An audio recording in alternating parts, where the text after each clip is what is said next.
انا زعلانه في لغه تهكميه من الاجيال اللي اكبر مننا، وتحسوا كده ان فيها سوء استماع وسخريه. تلاقي ناس من الاجيال اللي قبلنا يقولوا الانجازات المبهره اللي جيل الستات دلوقتي عملوها واحنا معرفناش نعملها في سن صغير. وانا قررت اقول لكم انجازات مبهره للستات وخصوصا الامهات في الجيل دوت. في ناس في الستينات والسبعينات والثمانينات ما وصلوش لنصها ولا وصلوا لربعها حتى، واللي عايز يعاركني يعاركني.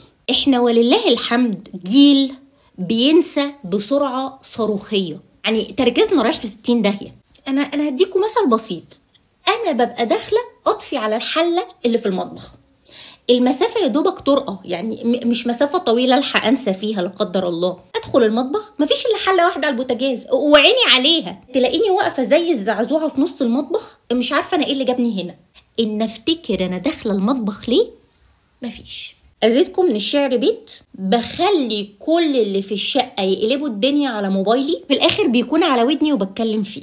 انجازات دي ولا مش انجازات؟ لو جينا بقى على وجع العظم، معلش احنا ضربنا الارقام القياسيه من اول طقطقه الركب. تلاقي واحده يا حبيبتي كتكوته في العشرينات طالعه على السلم مع سيمفونيه في الركب، صوت تزييق غريب، خشونه، ديسكات، انزلاق غضروفي يعجز عن تفسيره الاطباء والحكماء. احنا الست مننا وخصوصا الامهات لما بيروحوا يعملوا رنين مغناطيسي بتلاقي كل الدكاتره اللي في المستشفى اتجمعوا عليها، عملوا كونسولتو، لان هم متاكدين ان هم هيشوفوا حاله طبيه تدرس، حاجه ما خدوهاش في كل كليات الطب. لما هيشوفوا الرنين بتاعها يا اما هيوصلوا مثلا لاكتشاف طبي، هينافسوا بالرنين دوت في موسوعه جينيس. فانجاز ده ولا مش انجاز؟ الستات تاكد على كلامي، كام مرة بندخل للدكاترة بالرنين بتاعنا ويقولوا لنا حبيبتي انت ليه جايبة الرنين بتاع جده وجاية؟ جده ما جاش معاكي ليه؟ طبيعي ان ده رنين حد عنده 85 سنة وعمل 4 عمليات في العمود الفقري. ازاي بقى نقنعه ان ده رنين بتاع واحدة عندها 30 سنة؟ انجاز ده ولا مش انجاز؟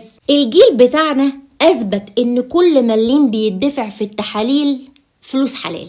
المال الحلال اهو. عمرنا ما ندخل نعمل تحليل لأي عنصر في جسمنا او لاي غده الا لما تبقى النتائج سابقه طبي، حاجه ما حصلتش ما وردتش قبل كده. انا ببقى حاسه باللي بيكتب لي نتيجه التحاليل بيبقى هين عليه يكتب 0 بصوت محمد هنيدي. مفيش مره نروح ندفع فلوس تحليل ويطلع نورمال.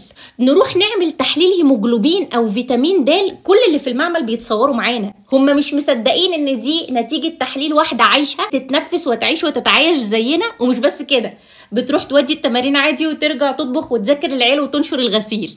انجاز ده ولا مش انجاز؟ تساقط الشعر بيتساقط عندنا تساقط حر مع كل حمل وولاده. في جزء في الفروه بيبقى صحراء جرداء.